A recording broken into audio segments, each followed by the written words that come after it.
এই রেসিপিটা আমার হাজবেন্ডের অনেক বেশি পছন্দের, তাই ভাবলাম রান্না যখন করবই আপনাদের সাথে একটু শেয়ার করি। খুবই সিম্পল ভাবে রান্না করেছি, একদম ঘরে থাকা মশলা দিয়ে, তবে স্বাদ হয়েছে কিন্তু একদম অসাধারণ। আর আমার হাজবেন্ড কাঁঠালের বিচি দিয়ে দেশি মুরগি অথবা কবুতরের বাচ্চা দিয়ে রান্না করলে খুবই পছন্দ করে। আর এরকম চিকেন রান্না করলে আপনাদের কার কার কাছে বেশি ভালো লাগে সেটা কিন্তু আমাকে অবশ্যই কমেন্ট করে জানাবেন। তো আর কথা না বাড়িয়ে চলুন দেখে নিই মূল রেসিপিটা। তো এখানে আমি একটা দেশি চিকেন নিয়েছি, আর চিকেনটাকে আমি রেগুলার কাট করে নিয়েছি। আর এখানে নিয়েছি কাঁঠালের বিচি। কাঁঠালের বিচিগুলোকে আমি কেটে ধুয়ে ভালোভাবে পরিষ্কার করে নিয়েছি। আপনারা চাইলে এগুলোকে মাঝখান থেকে একটু চিড়ে নিতে পারেন, তবে আমি চিড়ে নেইনি, আমি একদম গোটা গোটাই রান্না করেছি কাঁঠালের বিচিগুলো। এবার আমি চুলায় একটা প্যান বসিয়ে দিয়ে এর মধ্যে 1/4 কাপ পরিমাণে সয়াবিন তেল এবং 1/3 কাপ পরিমাণে পেঁয়াজ কুচি দিয়েছি। পেঁয়াজ কুচিটাকে আমি ভালোভাবে একটু নেড়ে চেড়ে ভেজে নিচ্ছি। পেঁয়াজটা যখন হালকা একটু নরম হয়ে আসবে তখন আমি এর মধ্যে 3 টুকরো দারুচিনি, একটা তেজপাতা মাঝখান থেকে চিড়ে দিয়েছি, 3টা এলাচ এবং 2টার মতন দিয়েছি লবঙ্গ দিয়ে একটু নেড়ে চেড়ে ভেজে নিচ্ছি পেঁয়াজের কালারটা ব্রাউন কালার আসা পর্যন্ত। তো পেঁয়াজের কালারটা যখন এরকম বাদামি রঙের হয়ে যাবে তখন আমি এর মধ্যে দিয়ে দিচ্ছি 1.5 টেবিল চামচ পরিমাণে আদা এবং রসুন বাটা। আমার এই আদা রসুন বাটাটাতে কোনো রকম কোনো পানি ব্যবহার করা হয়নি, তাই আমি এখানে 1.5 টেবিল চামচ পরিমাণে দিয়েছি। আপনারা পানি দিয়ে যদি ব্লেন্ডার করেন সেক্ষেত্রে 2 টেবিল চামচ পরিমাণে আদা রসুন বাটা দিয়ে দিবেন। আর এখানে আমি দিয়েছি 1 কাপ পরিমাণে পেঁয়াজ বাটা। পেঁয়াজ বাটাটা কিন্তু আমি পানি দিয়ে বেটেছি, আপনারা যদি পানি ছাড়া বেটে নেন সেক্ষেত্রে 1/2 কাপ পরিমাণে দিবেন। এখানে হলুদের গুঁড়া দিয়ে দিয়েছি 1 চা চামচ পরিমাণে, মরিচের গুঁড়া দিয়েছি 1/2 টেবিল চামচ পরিমাণে, আর 1/2 টেবিল চামচ করে দিয়েছি ধনিয়া এবং জিরার গুঁড়া। সব কিছুকে একসাথে একটু ভালোভাবে মিশিয়ে নিয়ে তারপর এটাকে আমি কষিয়ে নিচ্ছি খুব ভালোভাবে। যখন তেলটা উপরে ভেসে উঠেছে তখন আমি এর মধ্যে আবারও সামান্য একটু পানি দিয়ে এটাকে কষিয়ে নিচ্ছি। তো দেখতেই পাচ্ছেন মশলাটা কষিয়ে নেওয়া হয়ে গিয়েছে। এখন আমি এর মধ্যে একে একে চিকেনগুলোকে দিয়ে দিচ্ছি। চিকেনগুলো দিয়ে তারপর এগুলোকে একটু নেড়ে ছেড়ে মশলার সাথে মিশিয়ে তারপর কষিয়ে নেব যতক্ষণ না পর্যন্ত একদম মশলার পানিটা শুকিয়ে তারপর তেলটা উপরে ভেসে ওঠে। আর চিকেনটা থেকে কিন্তু একটু পানি ছাড়বে, সেই পানিটা শুকিয়ে নিতে হবে কষিয়ে নিয়ে।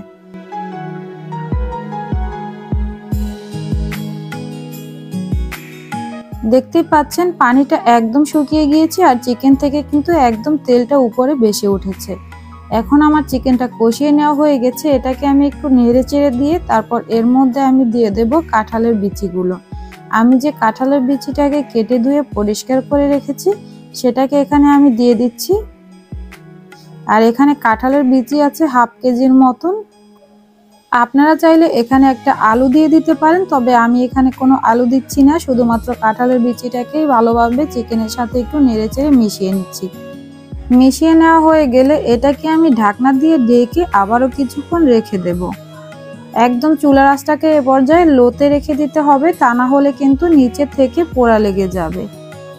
কিছুক্ষণ পরে ঢাকনাটা খুলে তারপর এটাকে আবার একটু নেড়ে চেড়ে দিয়ে এরপর আমি এর মধ্যে পানি দিয়ে দেব। পানিটা কিন্তু চেষ্টা করবেন একটু গরম পানি দেওয়ার, তা না হলে কিন্তু কাঁঠালের বিচিটা সিদ্ধ হবে না খুব একটা ভালোভাবে। তারপর আমি সবকিছুকে একসাথে একটু মিশিয়ে নিয়ে এরপর এর মধ্যে আমি আবার একটু পানি দিয়ে দিয়েছি। আমি এখানে মেজারমেন্ট কাপের 2 কাপ পরিমাণে পানি দিয়েছি। এরপর আমি চিকেনের পেটের ভিতরে যে ডিমটা ছিল এবং কলিজা তারপরে গিলা যেই সব চিকেনের পেটের ভিতরে থাকে এগুলো আমি সব ধুয়ে পরিষ্কার করে দিয়ে দিয়েছি। দিয়ে এবার আমি এটাকে ঢাকনা দিয়ে ঢেকে রান্না করব ততক্ষণ পর্যন্ত যতক্ষণ না পর্যন্ত চিকেনটা হয়ে আসে। তো চিকেন আর কাঁঠালের বিচি যখন সেদ্ধ হয়ে আসবে তখন কিন্তু আমি এর মধ্যে দিয়ে দিচ্ছি 5-6টার মতন কাঁচামরিচ। কাঁচামরিচের আগাটা কিন্তু অবশ্যই একটু ভেঙে তারপরে দিয়ে দেবেন, এতে করে কাঁচামরিচ থেকে খুব সুন্দর একটা ফ্লেভার বের হবে। তো এবার আমার রান্নাটা কিন্তু অলমোস্ট ডান। আমার চিকেন একদমই সিদ্ধ হয়ে গিয়েছে আর কাঁঠালের বিচিগুলোও সিদ্ধ হয়ে গিয়েছে। আমি এখন ঢাকনাটা তুলে এর মধ্যে দিয়ে দিয়েছি 1 চা চামচ পরিমাণে ভাজা জিরার গুঁড়া। এরপর আমি এটাকে আবারও 1 মিনিটের মতন চুলায় একটু জাল করে নিচ্ছি। এরপর চুলা থেকে আমি এটাকে নামিয়ে নিয়েছি। আর দেখতে পাচ্ছেন কালারটা যে কতটা সুন্দর এসেছে, আর এটা খেতে যে কতটা মজা হয়েছিল সেটা আপনারা বাসায় একবার হলেও ট্রাই করে দেখবেন, তাহলেই বুঝতে পারবেন। আর আপনারা হয়তো ভাবছেন অনেক বেশি অয়েলি হয়ে গিয়েছে খাবারটা। হ্যাঁ, আমাদের মুরগিটা যেহেতু ডিম পাড়া মুরগি ছিল, তাই এটা অনেক বেশি চর্বিযুক্ত ছিল, আর এই মুরগির তেল থেকেই অনেক বেশি তেল বের হয়েছে।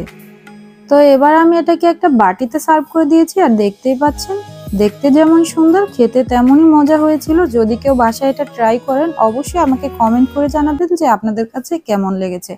তো রেসিপি ভালো লাগলে অবশ্যই লাইক, কমেন্ট, শেয়ার এবং চ্যানেল সাবস্ক্রাইব করতে ভুলবেন না। আজকের মতো এখানেই বিদায় নিচ্ছি। সবাই ভালো থাকবেন, সুস্থ থাকবেন। আল্লাহ হাফেজ।